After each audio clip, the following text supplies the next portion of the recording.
Mr. Croner, start us off. Start us off again here. All right, this is Decipher the Media. My name's Steven Croner. Today we have Brandon Keenan with KVT Productions, and we also have Nick LaMantia with Nickel 17 Productions. So, you want to just start us off from where we were? We're discussing a little bit about film and a particular film that these guys have worked on recently that I've also been included with is Body Farm. You're a vital piece. Yeah, well, you know. He was included with. He was behind the lens every single time. Behind the camera. But yeah, anyways, so I appreciate you having us on. I mean, this is the first real podcast that I've ever done.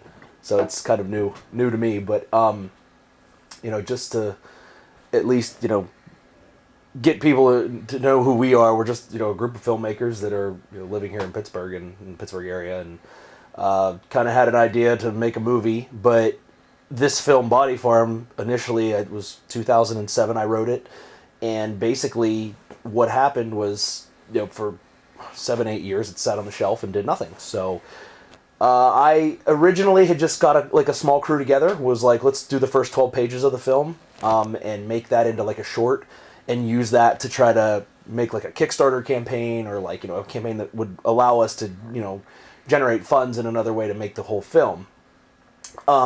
That obviously wasn't something that we ended up doing. We made the first 12 pages, and then Nick was playing one of the characters in the film, and I basically, him being on set, he just it sort of happened organically, where you just after we were done, I just asked him, I said, do you want to direct this? And he was like, if you want me to, I'm in. And that's a big commitment, though. But I don't think we really knew what we were going to get into. We didn't have a time frame. We didn't really know what we were going to do as far as when the end game was going to be. So here we are, 2.5 plus, or a little over 2.5 years later. Yeah, one of the big things that we told people when we brought them on is, hey, this is going to be a process that takes a little while. Mm-hmm. We're funding this ourselves. And we are shooting 1, maybe 2 days a month, and that's 20 days of production. Instead of taking all that and putting it into 2 or 3, 4 weeks at a time, we put everything in a spread out time frame. We did 1 or 2 days a month. We found our locations. One of the big things when I first read the feature script that was 115 to 120 pages was, I talked to Brandon, I'm like, we need to pare this down. We need to make this for our budget. And so we went through and we looked and we combined characters. We worked on many things. So they still can't hear it. And I think we're having some technical difficulties. I'll just let everybody go ahead. You can keep going. One of the big things that we did is we pared down characters, combined some, worked to get the script to about 75 or so pages. And that gives us, right now, we've seen five full screenings of the film, and we're at 1 hour and 15 minutes. With credits, about 1 hour and 20. And I guess overall the film, while Brandon tries to figure out our audio thing, the film's premise is we have this videography team that is the main focus of the film, and they are looking for their next documentary topic, and that's a body farm. And a body farm is something that exists. There are a couple in the United States, and they go through and they do and analyze bodies. They analyze dead bodies. Yeah, Brandon can describe this a little better. Yeah, basically, what they do, I see that we still are live, so I don't have any issues. I think a lot of the issues are probably on everybody else's end. If you guys can, if you're tuning in, try to turn up your volume on your computers. That should help you. I mean, we're still live. But anyways, with that being said, so the film basically revolves around a group of filmmakers. Do you have audio there? But anyways, Yep. Okay. with that being said. Okay. Sorry. Yeah. We're still good, for guys. anyone We're still who's good. might be listening to the podcast later on, we're streaming live right now, so we've just been going through some audio issues in case you're listening to this, after the fact, just so you know. Anyways, to get back to what a body form is, there are facilities in the United States that study human decomposition and how the body breaks down. And what we try to do, I had I think it was a medical student or somebody came to me and like, have you ever thought about, you write scripts, have you ever thought about writing a script around something like this? And I was like, well, no, but I have no idea what it is. So I did a little research on it and found out that these facilities actually put bodies in real life situations. People that are in the trunk of a car, someone hanging from a tree and with a noose around their neck. I mean, you have all of those sort of things that they make real life situations, and they study it, they break it down. It depends on blood type, it depends on if you had diabetes, liver disease, any of those sort of things are all considered and studied.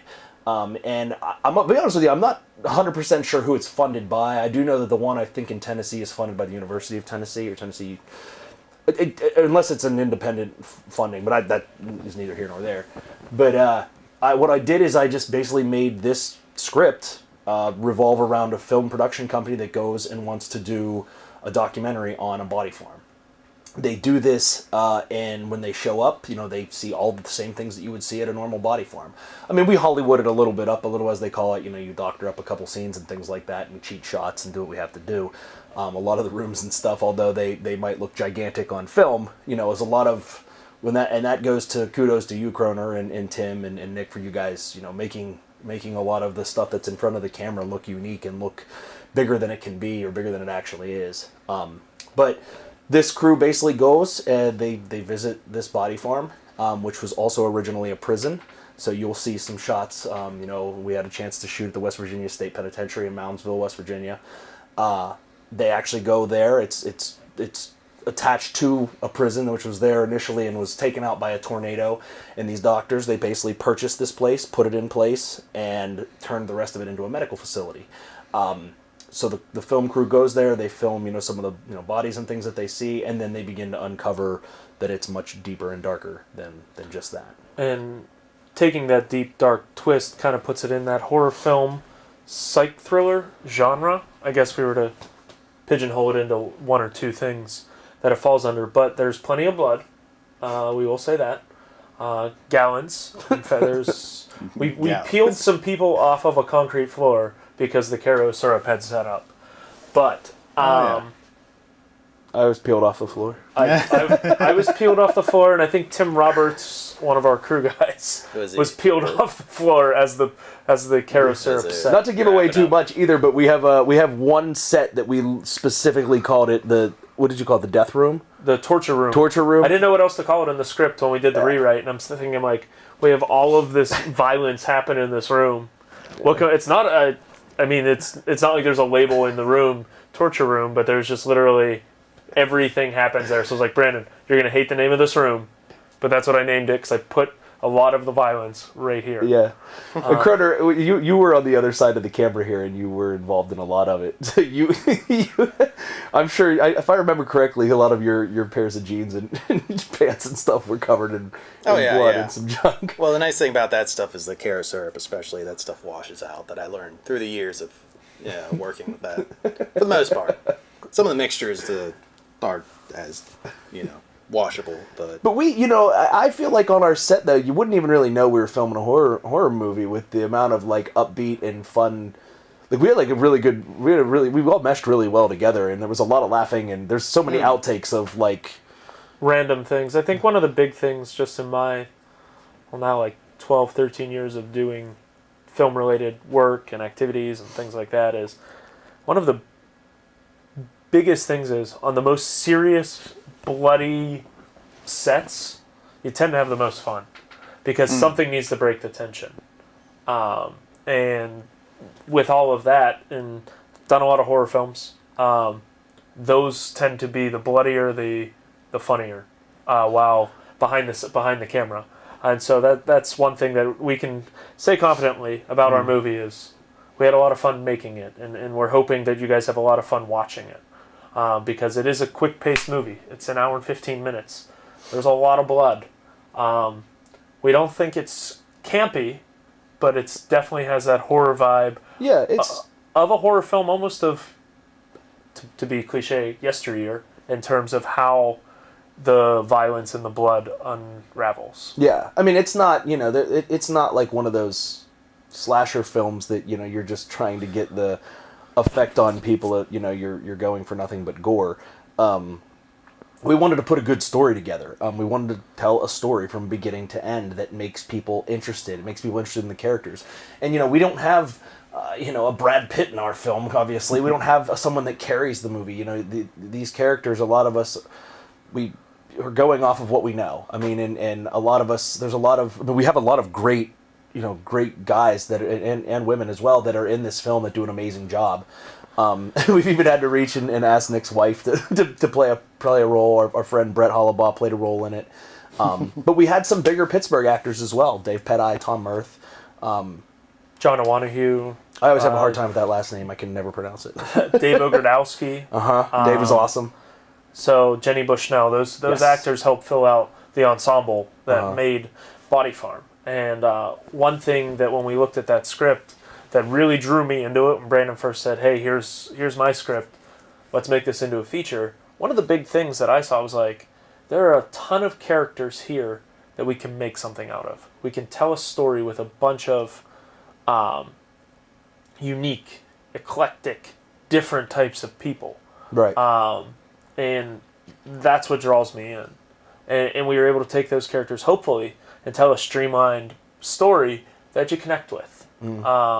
And that was our goal for Body Farm, is take these interesting small town characters, because ultimately the Body Farm's set in almost the middle of nowhere, in the mountains, and you have a whole bunch of different people that hopefully you either relate to or you just find to be fun performances to watch. Yeah, I think you make a good point. There's a lot of people. One person that always sticks out in my mind is Mike Reaping. Like he, with him and Nick working together and sort of creating this character in it, he's one of the first people that you see that is truly lively in the film, and I think his abilities really make that happen. And and not to take away from any of the behind the scenes crew, because we had some of the best people that I've ever had the chance to work with. I mean, that are just, and obviously there's only so much money that can go around because it's such a low budget horror film. A lot of people were, driving such long distances and stuff, and like you have a crew that when you have bare bones minimum when it comes to your finances, we had people that went above and beyond expectations. I mean, we had PAs playing extras, and we put our one production assistant through 4 or 5 hours of makeup and, for him to sit on a cold steel table. Luke. Yeah. And just for a fun time, and people, we were hoping like these what over the course of 2 years, what became a crew in a job or pseudo job, however you want to phrase it, we became this like weird gel of experience that kind of worked. Like, I hate to be, again, cliche, say like, oh, we were a family, but like the Body Farm thing took so long to shoot and to make that, like, I'm holding meetings with Tim Roberts and Steve here, like the week before every shoot, and it just became like we had this system down where we'd be like, hey guys, what works for you? Okay, this, and this. Steve would get his coffee, and he'd be ready to go. Steve would work a lot of shifts overnight where he didn't have any sleep when I was still working overnight shifts, and it was then I'd be rolling right into the start of the day. So you'd always walk in with that same look on your face, like, oh, let's get rolling here. So. Yeah. But it was trying. It was very trying at times because you people were working regular jobs. They're this is something we were doing on Saturdays and Sundays, and that's people's weekends off. And one weekday shoot. We shot on a Wednesday night. What was that? We did a interior green screen van the shoot. green screens. Ah, yes, that's right. In my backyard with a 30-foot green screen.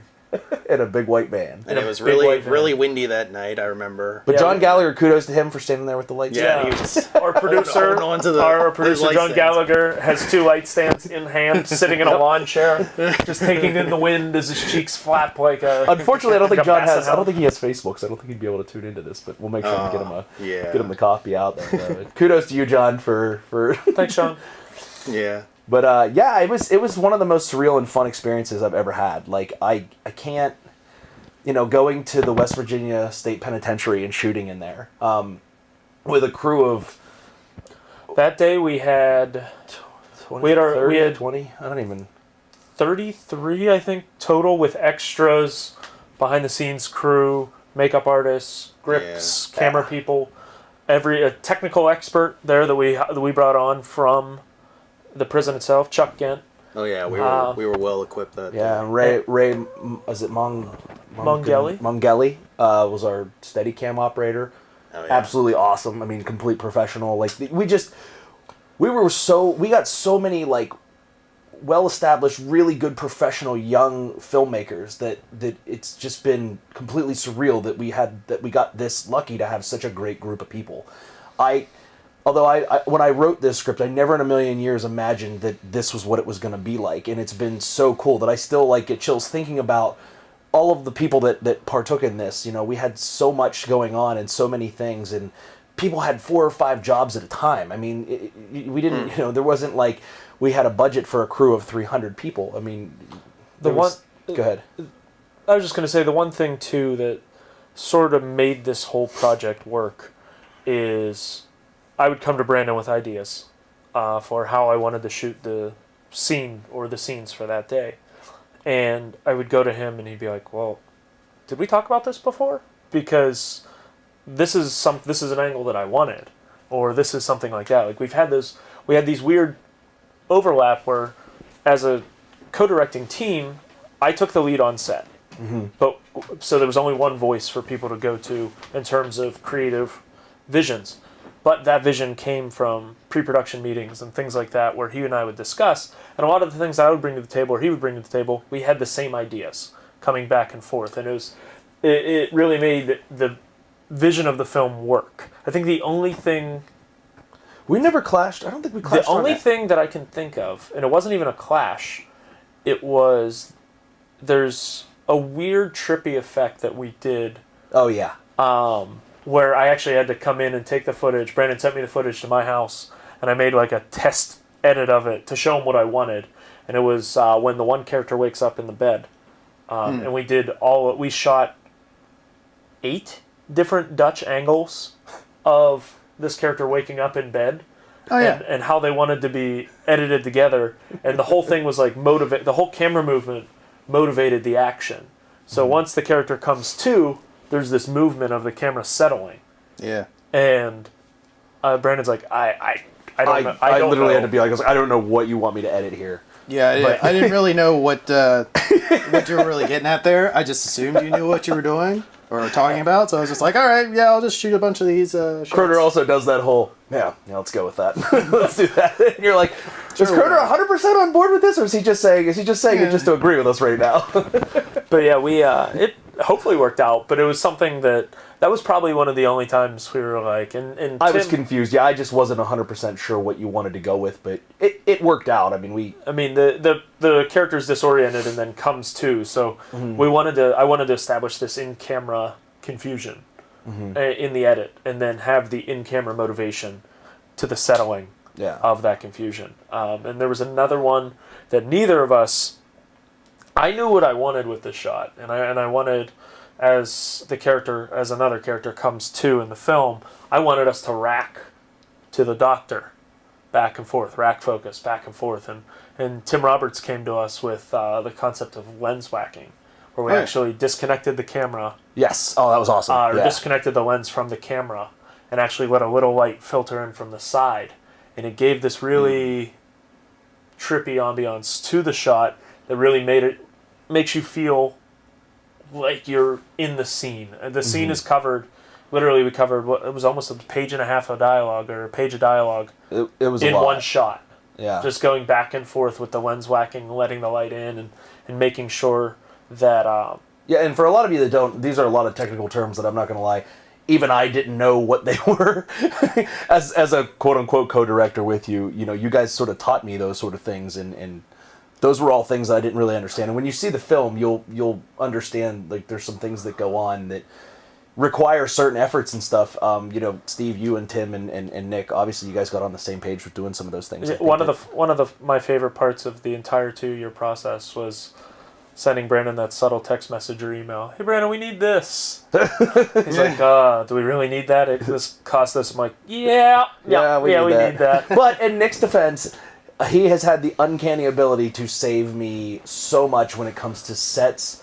He's very good at picking sets, though, that I'm entirely too tall for. But he still uses lenses and the cameras necessary to make it work. There's a lot of just trust me, Brandon. And honestly, in the end, after editing everything, I do. I trust, Dave Major, another guy, our sound guy. Like, you have to just trust in people. And, like, as time would go on, you learn their styles and you get used to it and you listen to them and again, I hate using this word, but organically it started to come together. By the time we were finished shooting, I was like, wow, this is awesome. Like, it just was getting better and better. But, Nick did, honestly, there was times where I wanted to buy stuff and Nick's like, don't even bother. We can do this and we can adjust this and you can do it for that much cheaper. Yeah, I mean, a lot of it thrift stores and A lot of thrift stores. a lot of hot glue, calculator parts. Nick coming over at my house at 7 a.m. and drilling into my foundation to build a movie set. We have 2 movie sets in my basement. Yeah, 2 of the different sets are in the The basement. director here built himself, basically, with you. Is it you and your dad? My dad came over the one day to help because I was like, we are not going to make deadline. You had to shoot for work. And I was off for the day, and I was like, Dad, I need an extra set of hands. And my father, who I think has a credit as construction assistant, Who's a labor foreman? came in, and he and I built the security desk from a bunch of scrap wood that he had in his house. And We just didn't. my mom have was It was a praying to get legitimate- rid of that wood. Yeah, Say again? it was a legitimate security desk. It is a half of a hexagon. I walked in there and I was like, "There's no way this is gonna work." Like, I'm looking at it, and then I watch it on film and I'm like, "Oh, that definitely worked." So, like, you just filmmaking is so bizarre in that sense that although what you might see with your naked eye as opposed to what you see with a lens can be completely different. I think yeah. a lot of what helped me take that aspect was I've worked with these guys before. Steve worked on 4 of my shorts. 3. 3 of my shorts. Yeah. And Tim was a DP of one of my shorts, and I think he worked on another one. And I've done 4 shorts and a web series as a director prior to Body Farm, and some live shows. It's more credentials than me. But this is your office. You have this guy. I did. I could decorate to make it look like I'm important. Just put a slate there, and we'll be ready to go. But a lot of that was trusting those guys and trusting the fact that I have Steve behind the camera. Steve worked as an AC on my films and a second assistant director. And a still photographer. And a still photographer, I think, for the one. That was hey, Steve, you want to bring your camera? Yeah. We need some behind the He scenes. gives the old. stuff." We need Yeah, to- I can do We need that. an extra hand, but also, could you take pictures while you're doing that? It'd be Yeah, I That'd can, be I great. can do that. Steve, I'm going to show you the union paperwork, how to fill that out, and bring your still camera. But I will say overall, working with this crew helped us in taking the experiences I've had on other films and their experiences and sort of meshing all of those together brought this to where it is. It was a good chemistry. Yeah, I don't think I've ever worked on a production where it was, the chemistry just worked that well, and that everyone just, really clicked. Yeah, and I Yeah. mean, it clicked in people that aren't film people. Brett Yeah. Hollabaugh are pretty much the third lead in the film, who's been my best friend since I was in 6th grade. Yeah, he really nailed it. I mean, He came in and just nailed his part, and we looked at him and we're like, yeah, Brett, we're gonna need you for a lot longer than. you're in 45 pages of scenes. He's like, It's a lot of he's like, weekends "What is that you're not sleeping He's like, in. he's like, what does that mean? I'm like, yeah, and he and I had lived together at the time. I'm like, that means I wake you up, I throw you in the car, I wake up Kevin, the assistant director, Kevin Hanna, throw him in the car, and we go to set. And he's like, oh, okay. And like Brett's one of the best improvisers that I've worked with ever, Oh, yeah. to the point where we'd give Brett the script, and he'd look at it maybe once ahead of time, and then he'd just nail this performance. And we're sitting there like, he's like, "You guys sure it's okay?" I'm like, "Brett, Yeah, you got this. I Yeah. don't stop until it's good." Like, Yeah, I wrote the script, and I feel like there were times where Brett knew his lines better than I did, and I can use an excuse of saying it was because I was trying to do other things on set, but he nailed it. I mean, like, and there's other people like your wife, Tori.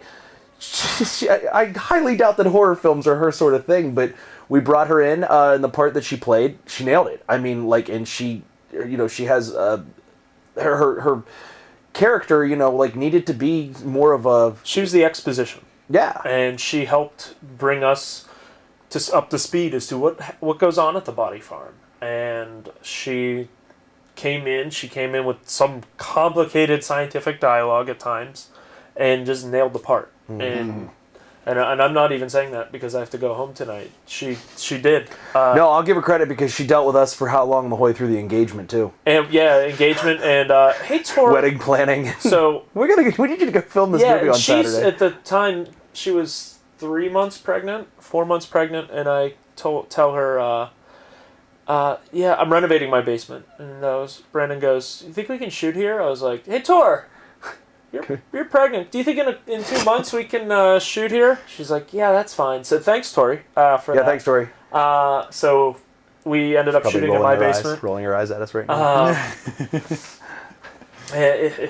We had to, hey, you got to make. That's the thing about filmmaking, though. You have to improvise and find, your best case scenario, what you can use. I mean, like I said, luckily it was one of the situations where we were able to build a set directly into Nick's basement. We built 2 into mine. Like, it just. To pay for permits or to pay to film at a certain location or just to obtain a certain location is really difficult to do. I've learned that now as a filmmaker. Like, we're not... 2 sets in my basement. I just remembered. We used the brick wall in my garage. Yes, that's right. We Yeah. needed hallway shots. Yeah. Figured it out. And again, this was another day where I'm looking at the set, like them prepping everything. I was like, this isn't going to work. There's no way it's going to work. And then I watched it on film. I'm like, this definitely works. It just, it happens, I guess, and that's a part of the I mean, you've been a part of this film community, Steve, for how long? I mean, About 5 years, I'd say. So yeah, you've been there. You know what it's like. I mean, you've worked on. Was it Kevin Haines? Wait, no. Whose was it that you worked on? Didn't you work on somebody's recently, like over the last year or two? I've worked on. I mean, besides the first 48, the 48-hour film project. I thought there was another one that you might have worked on or no. Yeah, there's a couple other projects I worked on. You're outside or something, maybe. I can't remember. I don't know. Nonetheless, there's a couple groups of people I work with around the community. But, I do grip stuff as well. Grip or gaffer or AC, things like that. Mm-hmm. But yeah, it's Well, I guess what I was getting at with all of that is that we've worked. There's so many different settings and so many different I mean, I just was watching some of the behind-the-scenes stuff we have a lot of security cam shots in this film. And there's one where, Croner, you were walking out in the middle of, the field by yourself, and it's just windier than hell, and there's snow's coming down, and, you can see the look on your face, and it was just I mean, it was a miserable day to be filming. I think Tori was sick that day. Yeah, my wife had some sort of sinus infection going on, and... You wouldn't know it. We put her in 20-degree weather. And the snow came down, set the scene beautifully. Mm-hmm. Yeah, there's a lot of times though where you work as filmmakers that you have to quote unquote make do. Yeah, we're in the middle of nowhere in Hopewell Township. Yeah, and up on top of this hill, and the snow's just falling, and she's sick. Mm-hmm. The crew is bundled to all hell. It was not hell, a tundra. But yeah, it was cold. I mean, it was miserable, and we had a guy who had to lay on ground in freezing cold for 4 hours. Got an inner ear infection. Sorry, Brian. And just overall, it was people put up a lot to make this happen, and I think that's one thing with indie films. Yeah, I can't say thank you enough to all the people around us that really helped along the way, and Steve, that obviously includes you as well. There were so many people that had so much effort and work, that went into this, so many hours of sitting in makeup, so many people that had to do makeup, there was so much stuff that went into it that when you look at it, there's just not enough thank yous for everything. I mean, this might have been my bucket list, but all these people around us helped make this happen. So again, huge thanks to everybody and all their efforts. I've been getting asked a lot, well, when are we going to see this? When are we going to see this? Filmmaking takes a very long time, and I do apologize for that. And Nick and I were on, obviously, a very strict budget, but we're hoping November-ish. November. My wife's due on Halloween. Yeah. So the original idea was to have it come out on Halloween.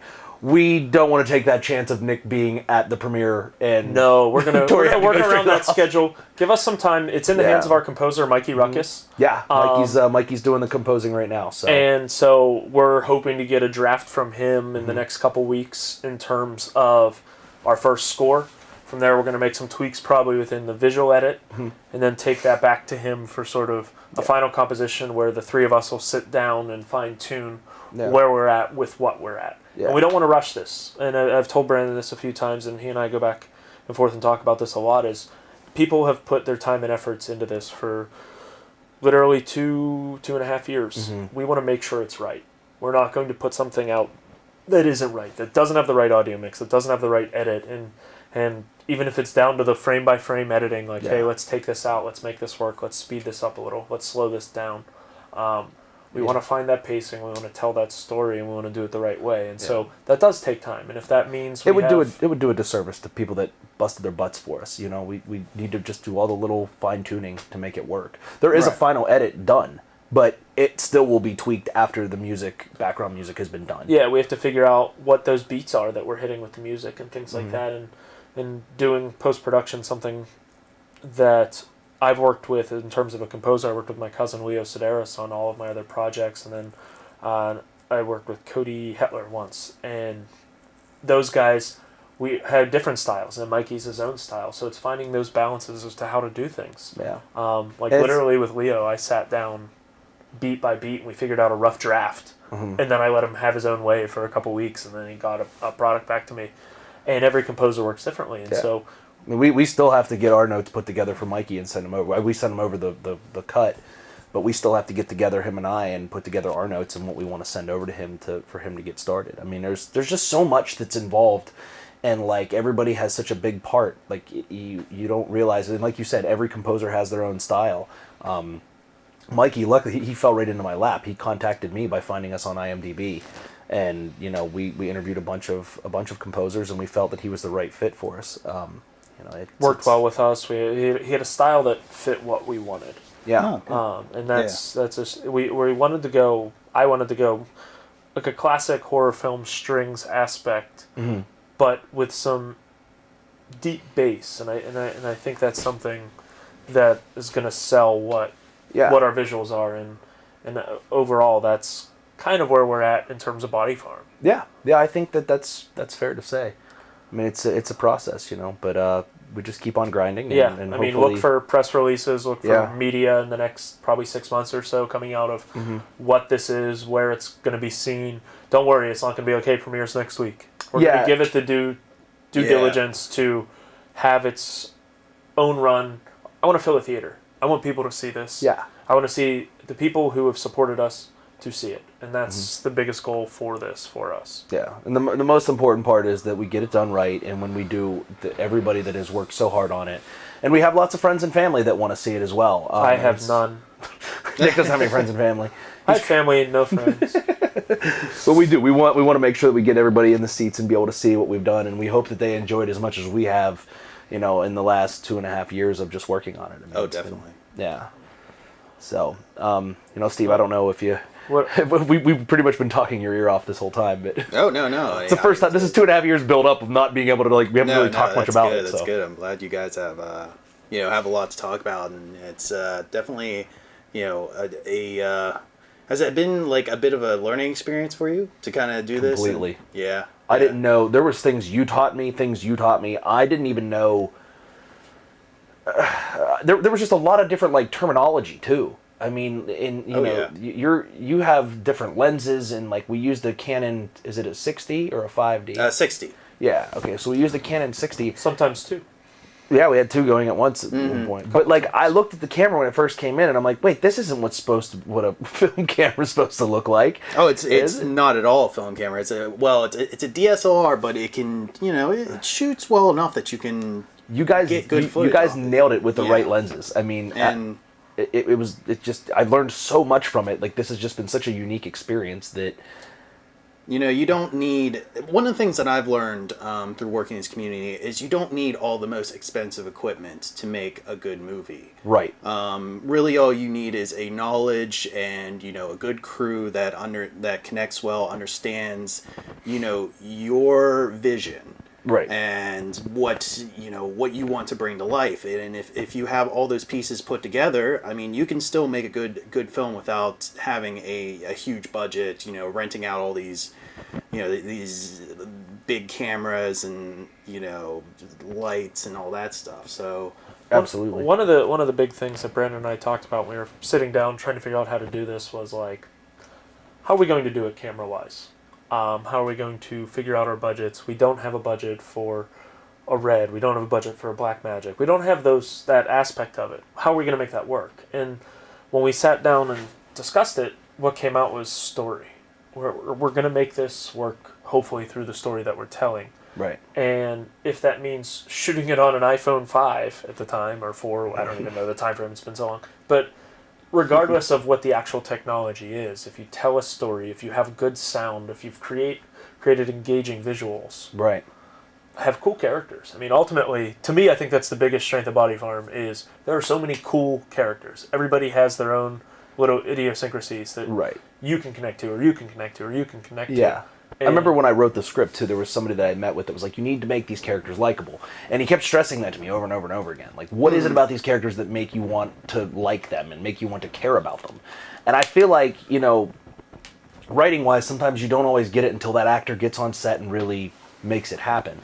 We're all the characters have just been so much different. I mean, even the 3 main characters are all completely different people, but they get along and they interact well together, on film.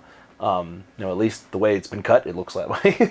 To us, to the 12 people that have seen the test screenings. Yeah, but not very many.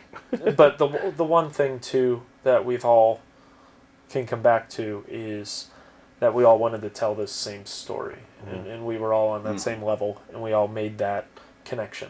And whether it was previous connections prior to that helped make that fluid, ultimately, what we wanted for the audience is to tell a story that they can relate to, that has nice pace to it, that has cool characters. And that was my vision. One of my biggest things, and having been in the indie film world here for a decent amount of time, now over a decade, as I go gray right here on the temples. It's not noticeable. We can hide that with lighting. Do a little Just for Men. See? No, I'm Croner, you're bringing good. it all the way. I want to go You're good gray. with lighting. You just hide all that. I want to be Mr. Fantastic. I can just reach that mic. He doesn't have big goals, does he? Just the scientist. Just want to be stretchy. Just want to be stretchy and be able to stretch your arms out. Anyway, no, the big thing is pacing means everything in the indie film world, and I've watched so many films that even I've been a part of that it's just you're like, where is this going? I've lost a lot of my life on FearNet when it existed, and Hey, they had some good ones though. yeah, Santa's Sleigh with Bill Goldberg. Yes. And There's a lot of there's a lot of films on it. You're just like, yeah, Santa rides an oxen. but you can't help but say, I'm going to at least watch the first. No, and I 10 watched minutes. it all. Like, my whole thing is I've committed to everything. I will commit to a movie 100%. The only movie that I've ever shut off on the first viewing was Time Machine, but that's a story for another day. But the one thing, even losing all those days of my life watching FearNet, is pacing. And I think with Body Farm we've established something that goes very quickly. I peeked the mic there, sorry. It's fun. And You'd be snapping your fingers at me. I snap. I'm in a doo-wop gang. But no, I think to get to what you're saying, it does. I mean, like, those are the things, though, that, like, Nick is saying that I really wasn't even thinking about that much, but now, once you actually get the chance to see it, I believe that it does tell a compelling story, and it does keep moving quickly, I mean, I hope that... I don't want to be lost in the story. Right. And I mean, I truly do believe in this film, and I believe a lot in this project, and I think that... as much as it's been talked about and everything, I really don't want to disappoint. I want to make sure people do enjoy it. The people that have done the test screenings, I've actually taken them aside and say, just shoot me straight. Tell me if you do or do not like it. Is there anything about it that you're not a fan of?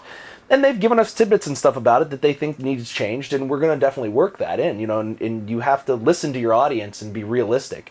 I'm not Scorsese, you're not, we're not, we don't have this gigantic budget, and we also don't have his mind. We're our own entity, we're filmmakers, and we're trying to create a good story, and I do believe in it, and I do think that it does flow well, and I'm not just saying that. I'm really excited for everybody to be able to take a look at it. And yeah, I think, too, one of the things that we struggled with as directors, and it's not with each other, but just in general, is finding that pacing that flows. And there were times where I just sat Brandon down, or he sat me down, like, this doesn't work. Yeah. And we have to just remove this aspect of the story, or we have to put this. And there's been times where we both, like, one of us didn't want to let go, and there's times where I'm like, no, it has to be in there, and we have to do it. But like you said, you have to work together. And I mean, we ended up shooting 6 pickup shots, something like that, 5 or 6. Well, we reshot at least 12 pages, I think, too. Well, not even including the reshoot, because we did a reshoot. The original stuff that we shot in the very first time we shot just didn't work story-wise once we did the rewrite for the feature. So we went back, and I think we maybe kept one quick scene from that. Yeah, just one. Yeah, and it was maybe 30 seconds long. Croner, you were there for both days of that shooting. It was like 16-hour days. And and we unfortunately we had to scrap. We kept everything. We kept 30 seconds. Yeah, we kept 30 seconds of 12 pages. So we kept a half a page. And it just, because that stuff didn't work, and Brandon and I sat down and we rewrote it and centralized that scene, and we were able to do some cool stuff. We had a couple dolly shots that we added in there. Yeah, we got lucky enough that there were certain crew members that were available to us when we did the reshoot that really, I think, made it come together. Kevin Kukler came in, and he brought his dolly, and he was an awesome dolly grip for us. Kevin was great. I mean, Eric Yanovich came in, my friend from Philadelphia, who's been my friend since we were in kindergarten. We've been close for the longest time, and he became our second shooter. He was a B camera 24 hours later, he was here shooting. Some things just fall into your lap, and going back and looking at it, the reshoot was worth every single penny spent, because it really does sell the film. And again, like Nick said, pacing. The first opening act or opening sequence there, those first 2.5-3 minutes, is it's a bit of a shocker. It's the attention grabber that we want. Yeah, and kudos to our actress Jenna. She put up with us for two days. I mean, it was. It ended up being 3 days when she was all wrapped, of her just being dirty, covered in blood, crawling on a floor. She's just there's all sorts of different, like there's we had a dance studio. I mean, it was just dirty. I mean, the floor was so dirty that we were walking barefoot on it. The whole team. I mean, everybody. And there was you'll see in the opening sequence. There was a lot of efforts that went into everything. I think that goes a long way, because there was, again, Croner, you were covered at times. I remember seeing blood all over your over your pants and stuff, and there was a lot of scenes and a lot of sequences that happened. And Jenna actually was her that we got the one studio to be able to shoot in for the opening act. Mm-hmm. It just fell into our laps sometimes. It just happens. So cool. Yeah. And again, that's Body Farm. That's Body Farm. That's what we got so far. So just bear with us. We're gonna keep on grinding, and we're hoping by beginning of November, mid-November, once the baby's born. Yeah, once Lewis Wolf comes out. Croner, what do you got working? Yeah, what have you been working on? What's up in the future? I don't really have bouncing the ball back to the podcast guy. Yeah, now you're just putting you on the spot. It's a bounce pass. I played basketball once. I don't really have anything going on right now. I don't know. I've just been taking a break from this. This has been the only project I've really been working on so far, and film related. I've been doing personal projects here and there. Yeah, you just started this podcast back up. Yeah, which, like I said, we appreciate you having us on. This is great. Yeah, it's just... I'm not that appreciative. Clearly. Wow. Yeah. I'm the one that says thank you for everything, not Nick. I speak for him. No thank you. I really wanted to start a podcast, so this was like kind of the perfect opportunity to kind of get that ball rolling. Yeah, definitely. Gave us a good chance to get people...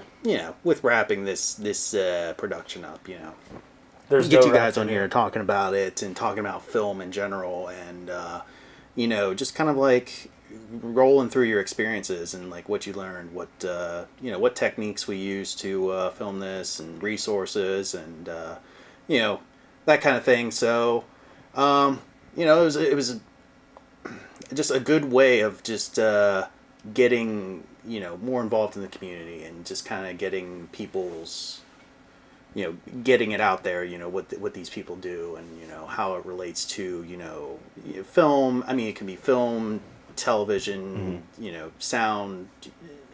Filmmaking's tough too in this city. I mean, it's hard to break into, and it's hard to, like you said, like seeing what these people are doing out in the community. It's like all of the people that came together, everyone's worked on different projects. And David Ogrodowski, I feel like, has acted in more projects. His resume is it's incredible. It's a PDF. Because it's like any other film production. It's volumized. That I that I've been on. He seems like he pops up on Kevin Hana. Oh yeah, Kevin. Kevin is the godsend of our set. When things get too kooky and crazy amongst a group of friends, you have Kevin being like, "Hey Nick." Time frame. Gotta go. Yep, you're right, Kevin. Right. Kevin, and kudos to Kevin, because nobody can read our notes but me and Kevin. We have our own. It's the same handwriting. We have the exact same handwriting, and most people can't read it at all. But I could, for my editing notes. It looks like it was written during turbulence on an airplane. We do really good work. Hey, it worked. The whole thing came together. It did, and I mean, Kevin is literally. It would be, "Hey, Kevin, got the shoot coming up in a couple weeks." He and I would debrief over the phone, figure things out, and then Kevin would sleep in my guest room, and I'd wake Kevin up, and we'd head on over to set.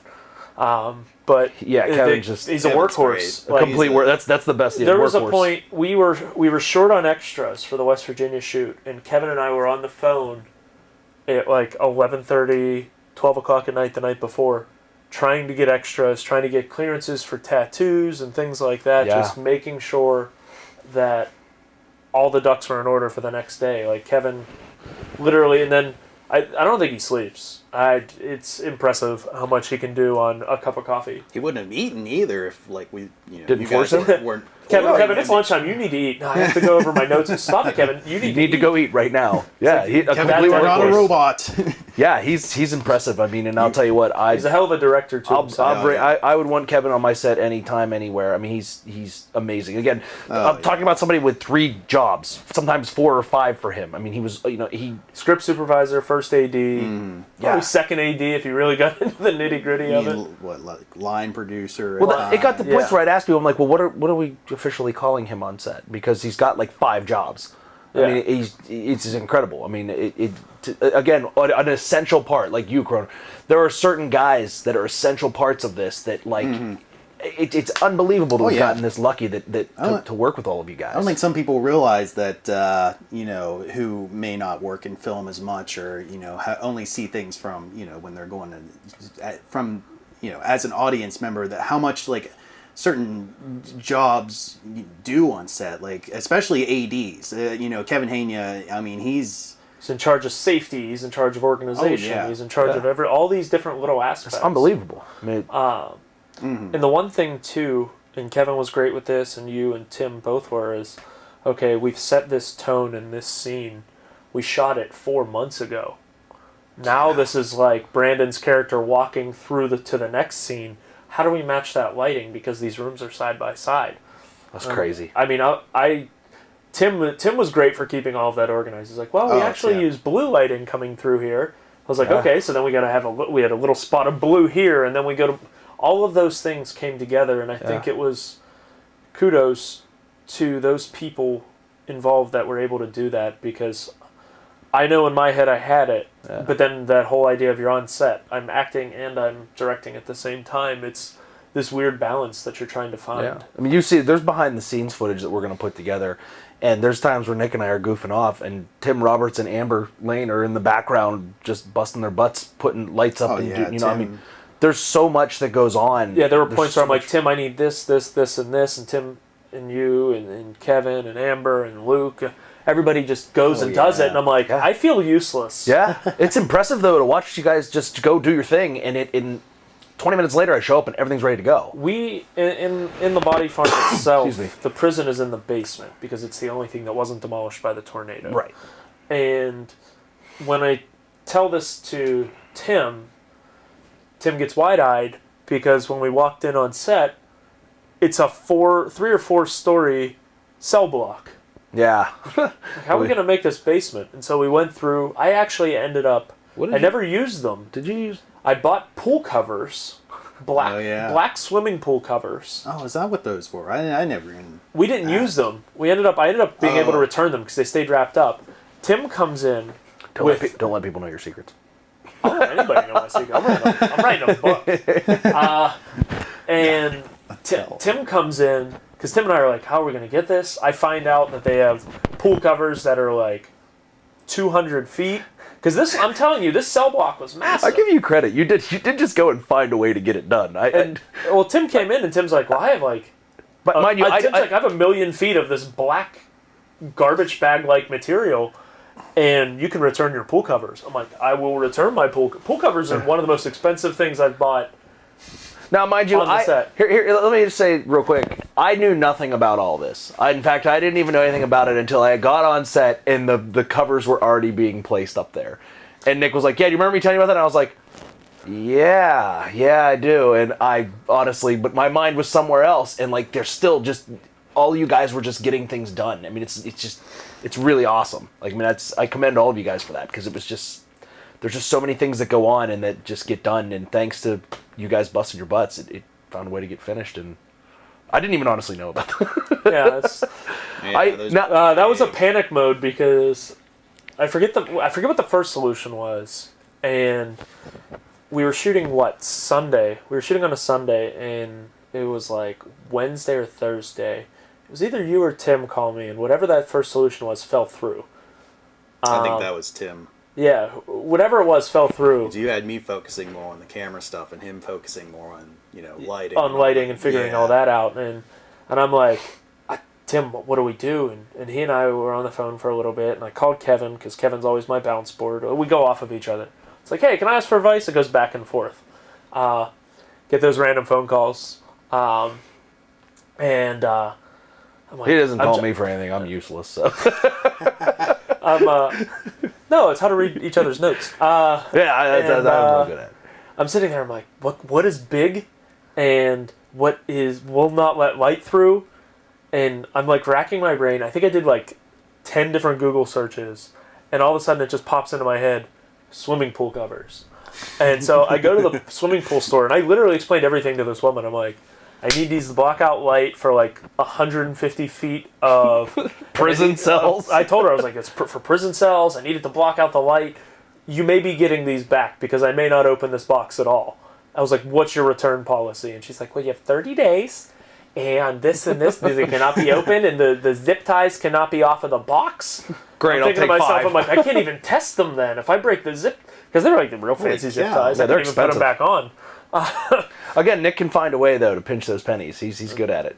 And so I bought those, and I told my wife, I was like, I put those on the credit card. I really hope that, because it was like a couple $100 in pool covers. I was like, I put those on the credit card. I really hope I can return those. Yeah. And it worked out. And Tim called me, I want to say it was Saturday morning. He's like, I think I got it. Or sent me a text or something. And all of a sudden he showed up with just miles of this black garbage bag paper. Did we shoot that on a Sunday? Sunday, yeah. We followed Netflix at the West Virginia State Pen. Yes, Minehunters was there. Yeah, they were there for weeks or months before us. We were shooting there, and they still had all their gear like fenced off. Yeah, it looked pretty cool. They left Thursday or Friday, and we were there on Sunday. Yeah, that was pretty cool. So yeah, I mean, it was crazy. It's just like I said, it's just been surreal. I mean, it's like it's the chance to make a movie with some of your closest friends, and like getting to visit some of the places that we have. We've gone places that I never expected it to work out that way. You know, Nick was the one that contacted the Moundsville State Prison in West Virginia, and he's like, "Hey, they're film friendly. Like, let's go take a tour." They told me they're like, "We're film friendly," and 4 of us went down and did a tour and got freaked out. It's very creepy.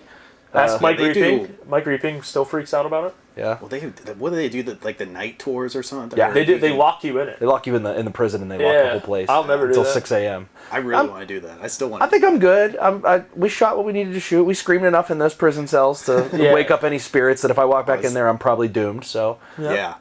Well, I will do it. So if there's anyone out there who wants to do it with me, Dave Major was all about it. Dave Major. Dave Major wants to do it. So, I know he's your favorite. You guys love each other. I love how you guys would just poke at each other. He's my man candy on set. That mustache and everything. You can't beat that. All right. All right. Well, real quick before we do wrap it up. yeah. To talk, we'll change gears a little bit. Sorry, Steve. Yeah. Brandon's fixing his mic. Yeah. Sorry. Go ahead. I will be shooting Kecksburg next spring. Kecksburg's an alien film. It's a period alien film set in the middle part of the century, 50s, 60s. And I'll be playing in kind of a Men in Black, if you will, style alien Hosting an investigator. intergalactic kegger. I'm playing Rip Torn. We're not hosting an intergalactic kegger. This is not a documentary. When does that filming start? I believe I start filming nights in March or April, and I drive a '51 Studebaker. Ooh, which nice. I'm pretty pumped about. But the whole thing with the film is Cody Knotts is directing, and I worked with Cody and his wife Emily on Gore Orphanage a couple years back, where I played a nice man with a southern drawl. Hey, that's my thing. Good drawl. Southern drawl. Sounded like my Uncle Danny. My wife's Uncle Danny. See why it took 2.5 years? This is what happened. This is He slides right off topic real quick. But anyway, we're shooting Kecksburg. It's a period film. A lot of good people involved. A lot of things are coming together for it. It's known as one of the top alien landing sites in the world. So this is kind of like Awesome. This is Nice. kind of like a fictional account of the aliens coming to Kecksburg, West Virginia. And there's some really cool poster art. They just did something at the Monroeville Comic-Con Nice. recently. And I talked to Cody a little bit. I was like, Cody, what can I mention? And Cody's like, mention the 51 Studebaker. I was like, Done. Got it. But the thing with it is they put so much time and effort. Emily's a great costumer, and she really hits... Gore Orphanage was a period piece, shot on a low budget. This is a period piece, shot on a low budget, and they get it done, and they really know how to do it so it looks pretty. And they're getting all the right people involved, all the classic cars, all of the locations, everything like that. And something I'm looking forward to doing, because who doesn't want to shoot with aliens? Yeah, it's hard to talk Let about. alone hunt them. Yeah. And I get to have a cool pompadour and a suit. So It's hard to talk about an alien apocalypse and not get excited. So. yeah, I mean, I might go home and watch Mars Attacks. That's a great film. Ugh, I hate that movie. Actually, that is my hands down my most hated movie. That Mine's literally Time Machine. my least favorite movie ever is Mars Attacks. Yeah, but Jack Nicholson's sexy in it though. I can't. Oh, really? I just have a problem with that movie. All right, well, okay, Croner doesn't like that movie. Way to Bringing go, it Nick. down, bringing it down. All Bringing right, down sorry, the podcast. sorry, I didn't Okay, mean way to to- wrap it up. Just But yeah, I think we've said it all at this point. I mean, we didn't want to give Yeah. away too much, but at least inform people of what the current status is with it and where we are, and it's very much alive and well. We're gonna keep on grinding, and I hope Keep on grinding. We're going to talk here. Actually, once this is wrapped up, get some notes done. all right. Yeah, probably not. I don't feel like doing that. Here Here we go. Again on my own. Well, with each other. You have any projects you want to plug, Brandon? You know what? Right now, I'm not really doing He's work. body farming. Yeah, body farming farming. is it. I mean, that's the one that I've been working all in. I mean, if Body Farm. if anybody 2 out is there coming. does have any projects where you're looking for a producer or an actor, or Yeah. feel free to hit me up. But tall guy? right now, a tall guy that's 6'4" and needs a lot of room and doesn't like to work on sets that are only 7 feet high, which Nick does to me a lot and often. In fact, almost every Cheap set. sets or low sets, old houses. It's easy to light, right, Steve? Easy low. No, not low ceilings. I think I've plugged my company enough times in this film that I don't have to plug anything. Yeah, in he's this actually going podcast. to change the title. Yeah, I think there's a KVT logo in every scene. Yeah, it was in the contract for. Yeah, I had had all my Licensing people agreement. writing things up that Oh, couple big thank yous to the Rivertown Company, Edison Learning, Yes. the Moundsville State Penitentiary. Just some shout outs in terms of locations. Janet Myers. Yeah, there's There's so many people out there. Big thank you to everybody. Yeah. But those companies mainly helped us out. Really helped us with locations. We shot at Rivertown, 4 days? Different Yeah. Rivertown locations around the Pittsburgh area we shot at. There's just so much like that goes into it to like. I don't know how someone gives one of those speeches, at the award ceremonies, because it's like I could go on for 3 hours about every single person. I mean, there's so much that goes into it. It's hard to like. But yeah, I would become sidetracked. yeah. Nick would go on a rant I'd end about up Mars talking, Attacks or yeah, something. talking about They'd be like Elmer pushing Fudd. you off stage all the I'd time. get the music. Oh, they're trying to play me off. I really need to. Like trying to drag them off. Yeah. I get the So- shepherd's hook. No, that's pretty much it. I think we've Yeah. sort of said it all as far as the film and what we've done. I mean, I hope. Yeah, how can people follow you to get more information or just... Yeah, I'll be posting updates and stuff on Instagram, which is just at KVT Productions. Okay. And obviously on Facebook, we have KVT Productions on there, and my personal Facebook, which I post up stuff. It's all linked. And Twitter, same thing, at KVT Productions. Okay. And we'll be releasing probably something as far as the official release coming up soon. So just bear with us while we get the score finished up, and probably put another trailer out there. There's a couple that are on my Facebook page right now, and yeah. And Nick, how can we get in contact with you or follow you? Or... Well, I'm in a van down by the river. Oh! No, you can find me at my motivational speaker. Hashtag Matt Foley, motivational speaker. He just can't let him go. He just has to. Has to ramble. LaMantia.webs.com. I have it's a blog section, but it's just I do updates. If you can actually go back through, and pretty much every production day of Body Farm, there's a little blurb on how it went, who was involved, the thanks that are I out didn't there. even know for you those had people. that. Why didn't you tell... You never told me about that. I don't tell anybody about it. I think my mom reads it sometimes. He's a hard worker. He knows how to spread the word. Only your mom? Yeah, she vets all of my media posts. Oh, okay. Yeah. She's like, oh, don't post that. You're an idiot. She's like the 2.5 years PR of this. person, It's been or- glorious.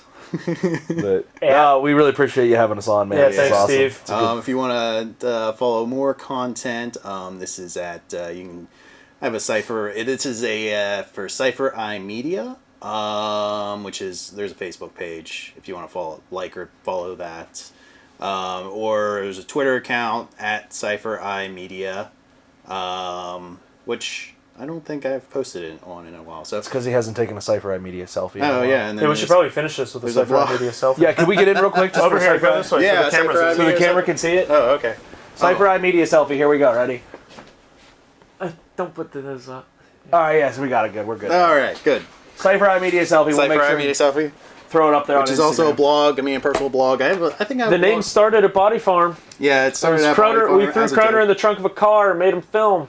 And then And in then the I middle took of a picture. filming in 20-degree weather, he's taking a picture of himself. Cipher Which is Media somewhere- selfie. I think that's actually my Twitter, my personal Twitter, which is SECRONER. The picture on there is actually the selfie that started You it. give all. that plug. Well, if anybody wanted can to follow see it, where the name came from, it's Cool. on there. So. Thank you, folks. Yeah, Thank you, everybody. Appreciate it. Yeah, great. All right.